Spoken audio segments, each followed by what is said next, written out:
नमस्कार मेरे प्यारे बच्चों, मेरा नाम अंकिता तनेजा है। मैं विद्या बाल भवन स्कूल की अध्यापिका हूँ। आइए अब हम बोर्ड पर लिखे कुछ शब्दों को पढ़ते हैं। क्या आप इन शब्दों को समझ पा रहे हैं? सही। आइए चलिए हम पढ़ते हैं इन शब्दों को। पहला शब्द पुस्तक, दूसरा शब्द है, तीसरा शब्द पढ़ता, चौथा शब्द राम।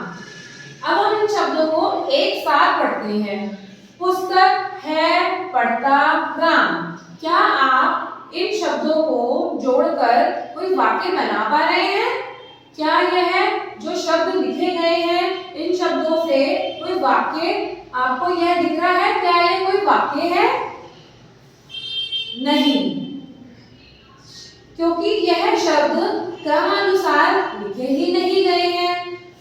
अब हम इन शब्दों को क्रमानुसार लिखते हैं, उसके बाद हम उन शब्दों को पढ़ेंगे।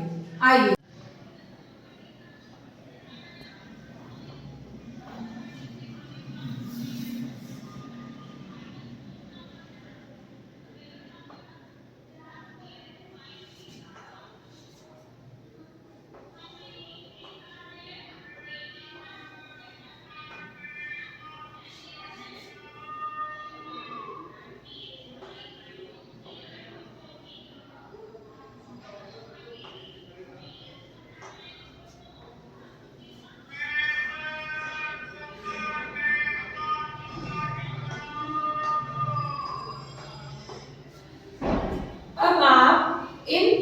शब्दों को पढ़ना स्टार्ट करें। देखिए, पहला शब्द है राम, दूसरा शब्द है पुस्तक, पुस्तक, तीसरा शब्द है पढ़ता है। अब आप इन शब्दों को एक साथ जोड़कर पढ़िए। राम पुस्तक पढ़ता है। क्या आप इसको सही तरीके से समझ पा रहे हैं? क्या आपको इस वाक्य का कुछ अर्थ प्रकट हो रहा है? जैसे कि हमने ऊपर वाला वाक्य पढ़ा कि पुस्तक है, पढ़ता, राम, उसमें हमें कुछ अर्थ प्रकट नहीं हुआ।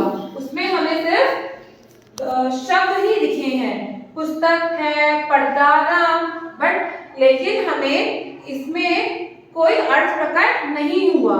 तो अब आइए आप नीचे के वाक्य में कि जैसे लिखा है राम पुस्तक पढ़ता है, तो आपको इस वाक्य में कुछ ना कुछ तो अर्थ प्रकट हो रहा है। जैसे कि देखो, राम पुस्तक पढ़ता है, तो राम क्या कर रहा है? राम पुस्तक पढ़ता है ना, तो राम पुस्तक पढ़ रहा है। अब हम बढ़ते हैं अपने नए विषय की ओर। आज का हमारा विषय है वाक्य रचना। तो आप अपनी पुस्तिका का पाठ 18 वाक्य रचना खोलिए, जिसका पृष्ठ नंबर है 91 यानी 91। क्या सबने खोल लिया? चलिए अब बढ़ते हैं अपने पाठ की ओर। आइए, हमारे पाठ का नाम है वाक्य। आज का हमारा पाठ है 18, तो जिसका नाम है वाक्य रचना। तो आइए हम शुरुआत करते हैं पढ़ना। बच्चों, जब भी हम किसी वस्तु या स्थान या प्राणी को देखते हैं तो उसके प्रति हमारे मन में कई अच्छे या बुरे विचार आते हैं। यानी जब भी आप किसी प्राणी या किसी वस्तु या किसी जगह को आप देखते हो तो आपके मन में आप कुछ सोचते हो ना कि नहीं, यह चीज अच्छी है, यह चीज बुरी है, तो आपके मन में कुछ ना कुछ विचार आते ही हैं, आप अपने कुछ भाव प्रकट करते हो, है ना। तो उसी तरह अब हम आगे बढ़ते हैं। उन विचारों को शब्दों का रूप देकर उनसे वाक्य रचना की जाती है। चलिए आइए अब हम कुछ उदाहरण पढ़ते हैं। जैसे कि आप यहाँ देख रहे होंगे, यह चित्र आपको किसका दिख रहा है? सही जवाब, यह चित्र आपको एक मंदिर दिख रहा है ना। तो यह चित्र में आपको क्या दिख रहा है? एक मंदिर दिख रहा है। तो अब हम इसके वाक्य देखते हैं। जैसे कि पहला वाक्य है हमारा, यह एक मंदिर है। आपको ये क्या दिख रहा है? आपको ये क्या दिख रहा है कि यह एक मंदिर है ना। तो आइए अब हम दूसरा वाक्य पढ़ते हैं। लोग यहाँ पूजा करने आते हैं। जब आप मंदिर में जाते हो तो आप क्या करते हो? आप अपने घर के मंदिर में भी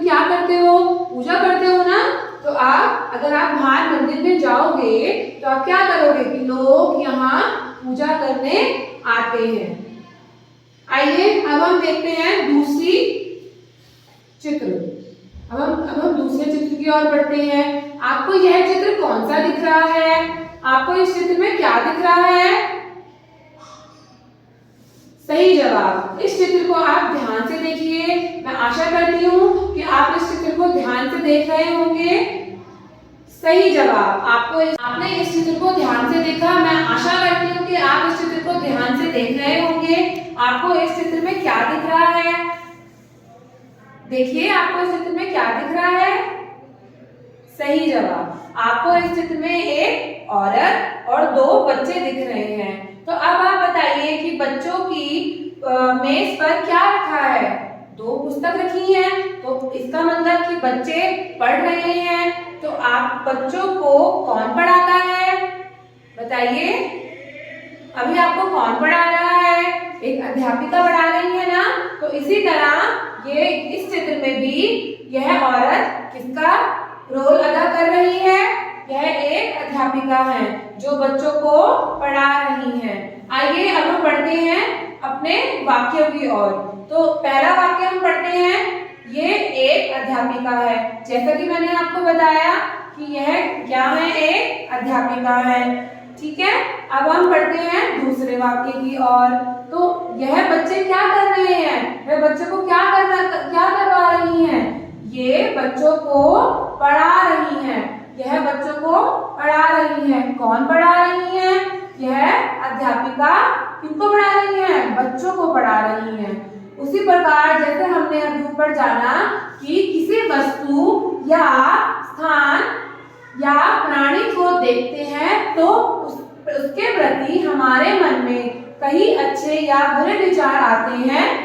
तो उन विचारों को शब्दों का रूप देकर उनसे वाक्य रचना की जाती है। कि जैसे आपने इस मंदिर का चित्र देखा और यह अध्यापिका बच्चों को पढ़ा रही है, तो आपने एक चित्र देखा ना, तो आपके मन में विचार आए। आपने सोचा कि यह इस चित्र में क्या हो रहा है, इस चित्र में अध्यापिका क्या कर रही है। तो यह एक मंदिर का चित्र है, लोग यहाँ पूजा करने आते हैं। तो इसी प्रकार यह एक अध्यापिका है जो बच्चों को पढ़ा रही है। अब हम बढ़ते हैं आगे की ओर। आइए ऊपर दिए गए दोनों चित्रों को देखते ही हमारे मन में जो विचार आया उसे ही हमने वाक्यों में लिखा। जैसा मैंने आपको बताया कि जैसे आपने चित्र को देखा तो आपने उन्हीं वाक्यों को क्या किया? एक जो शब्द थे उनको एक वाक्य के रूप में बनाया। ठीक है। अब हम आते हैं नेक्स्ट अगली लाइन पे। अतः हम कह सकते हैं कि मन के अब हम पढ़ने जा रहे हैं कि वाक्य रचना कहते किसे हैं। वाक्य रचना जिसमें आप अपने मन के विचारों, अपने भावों का लिखित रूप की वाक्य रचना है। जब आपने जैसे ये चित्र देखा तो इसको आप किस प्रकार लिखते हो? आप अपने विचारों से क्या आपने सोचा कि आपको इसमें क्या दिख रहा है। आपने अपने भाव प्रकट करे, है ना, कि यह एक अध्यापिका है और यह बच्चों को क्या कर रही है? पढ़ा रही है ना। तो इसी प्रकार आप कभी भी जब चित्र को देखते हो तो उसमें आप अपने मन के विचारों और भावों को जब आप प्रकट करते हो या उसको आप लिखित रूप में लिखते हो, जब आप लिखते हो तो उसको बोलते हैं हम वाक्य रचना। चलो अब हम आगे बढ़ते हैं वाक्य रचना के नियम। हमारे वाक्य रचना के कुछ नियम हैं। आइए उन्हें हम पढ़ते हैं। वाक्य रचना करते समय भाषा सरल व स्पष्ट होनी चाहिए। भाषा कैसी होनी चाहिए? स्पष्ट होनी चाहिए। तो जैसा कि हमने पहले पढ़ा कि हमारा वाक्य क्या था? पुस्तक है पढ़ता राम। तो इसका कोई सरल वाक्य तो ये नहीं था और ना ही हमें इसमें कुछ अर्थ प्रकट हुआ। तो उसी प्रकार जब हमने वाक्यों को क्रमानुसार जोड़कर हमने एक वाक्य बनाया, वाक्य की रचना करी, तो उसको हम क्या बोलेंगे? वाक्य रचना। तो हमारा वाक्य क्या था? राम पुस्तक पढ़ता है। इसी प्रकार जब आप किसी भी वाक्य को, उसकी भाषा सरल होनी चाहिए। सरल मीन्स आसान होनी चाहिए। और आप उसको जब हम वाक्य लिखते हैं तो उसकी हमारी भाषा क्या होनी चाहिए? स्पष्ट होनी चाहिए। मतलब आप अगर आप अपना वाक्य किसी को बता रहे हैं तो उसको सामने वाले को क्या आए, हमारा वाक्य, हमारा जो सेंटेंस है उसको स्पष्ट रूप से समझ आए, मीन्स क्लियर समझ आए जो हम बोल रहे हैं। आइए अब हम पढ़ते हैं अपनी दूसरी लाइन की ओर। कम से कम शब्दों में अपने विचारों को व्यक्त करना चाहिए। इसका मतलब कि आप अपने विचारों को कम से कम शब्दों में उपयोग करें, ना कि बहुत बड़ा निबंध के रूप में। तो अगर आप अपने शब्दों को कम रूप में या और स्पष्ट रूप में और सरल रूप में व्यक्त करेंगे, उसको समझाएंगे, तो ही जो आपकी बात सुनने वाला सामने व्यक्ता होगा तो वो उसको ध्यान से और स्पष्ट रूप से सरल भाषा में समझ पाएगा। अब हम बढ़ते हैं आगे की ओर। अब आप अपना पृष्ठ नंबर 92 खोलिए। 92 मतलब 92। अब हम बढ़ते हैं अपने अगले पृष्ठ की ओर। तो हमारा अगले पृष्ठ पर है तीसरा पॉइंट। नेक्स्ट हम आते हैं वाक्य शुद्ध, सरल और स्पष्ट होने चाहिए। उसी प्रकार जिस तरह हम अपनी बातों को सरल और स्पष्ट होने चाहिए, जिस प्रकार हम पहले ही बात कर चुके हैं इन सब बातों के बारे में, तो अब हम आगे आते हैं। आइए अब कुछ उदाहरणों द्वारा वाक्य रचना का अभ्यास करें। तो जैसे कि हमारे को यहाँ कुछ उदाहरण दिए गए हैं। तो पहले आप चित्र देखिए। आप पहला चित्र देखिए, आपको इस चित्र में क्या दिख रहा है? आप इस चित्र में क्या देख पा रहे हैं? सोचिए, आप इस चित्र में क्या देख पा रहे हैं? बहुत बढ़िया। आपको यह चित्र किसका दिख रहा है? यह एक चित्र किसका है? आप कहाँ पढ़ने आते हो? आप कहाँ पढ़ने आते हो? आप एक विद्यालय में पढ़ने आते हो। विद्यालय मतलब एक स्कूल में पढ़ने आते हो, ठीक है? तो आइए अब हम आपको इस विद्यालय में आप इससे क्या क्या वाक्य की रचना कर सकते हैं, सोचिए। मैं आशा करती हूँ कि आप इसको बहुत ध्यान से देखेंगे और अपने भावों को और अपने विचारों को अच्छे से प्रकट करेंगे लिखित रूप में। क्या आप समझ पा रहे हैं? बहुत बढ़िया। अब आइए, हमारा विषय है मेरा विद्यालय। तो अब आप मेरा विद्यालय, तो यह इसका पहले आप क्या समझ पा रहे हैं? पहला वाक्य, यह मेरा स्कूल है। यह मेरा स्कूल है। अगला दूसरा नंबर, मेरे स्कूल का नाम डैश है। क्या है आपके स्कूल का नाम? क्या आप मुझे बता सकते हैं क्या है आपके स्कूल का नाम? सही जवाब, मेरे स्कूल का नाम विद्या बाल भवन स्कूल है। मेरे स्कूल का नाम विद्या बाल भवन स्कूल है। आइए अब हम बढ़ते हैं तीसरे वाक्य की ओर। यह आकार में बहुत बड़ा और हवादार है। यह आकार में बहुत बड़ा और हवादार है। हवादार मतलब जहां खिड़कियां और दरवाजे ज्यादा हों। अब हम बढ़ते हैं अपने चौथे वाक्य की ओर।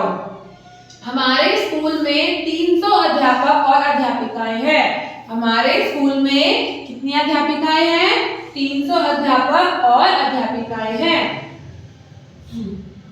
आइए अब बढ़ते हैं पांचवें वाक्य की ओर। मुझे मेरा स्कूल बहुत प्यारा लगता है।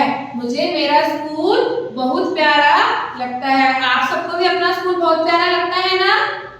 शाबाश। चलिए अब हम बढ़ते हैं दूसरे चित्र की ओर। आप दूसरे चित्र में क्या देख पा रहे हैं? आप दूसरे चित्र में क्या देख पा रहे हैं? आपको यह चित्र किसका दिख रहा है? बढ़िया। अब आपको यह चित्र क्या दिख रहा है? यह एक तोता है। आपको इसमें कौन सा पक्षी है? यह एक तोता है। वह कहाँ बैठा है? आप बता सकते हो वह कहाँ बैठा है? सही, वह एक डाल पर बैठा है। कहाँ बैठा है? डाल पर बैठा है। इसकी चोंच किस रंग की है? इसकी चोंच किस रंग की है? बहुत बढ़िया, इसकी चोंच लाल रंग की है। इसकी चोंच लाल रंग की है। आइए अब इससे हम कुछ वाक्यों को, इस चित्र को देखकर कुछ वाक्यों का लिखित रूप लिखते हैं। ठीक है, आइए, हमारा विषय है मेरा तोता। यह मेरा तोता है। यह क्या है? यह मेरा तोता है। इसका नाम क्या है? इसका नाम मिट्ठू है। इसका नाम मिट्ठू है। इसका रंग हरा है। इसका कैसा रंग है? हरा रंग। तोता कौन से रंग का होता है? हरे रंग का। इसकी चोंच लाल है। इसकी चोंच लाल है। यह सबको राम राम बोलता है। यह सबको क्या बोलता है?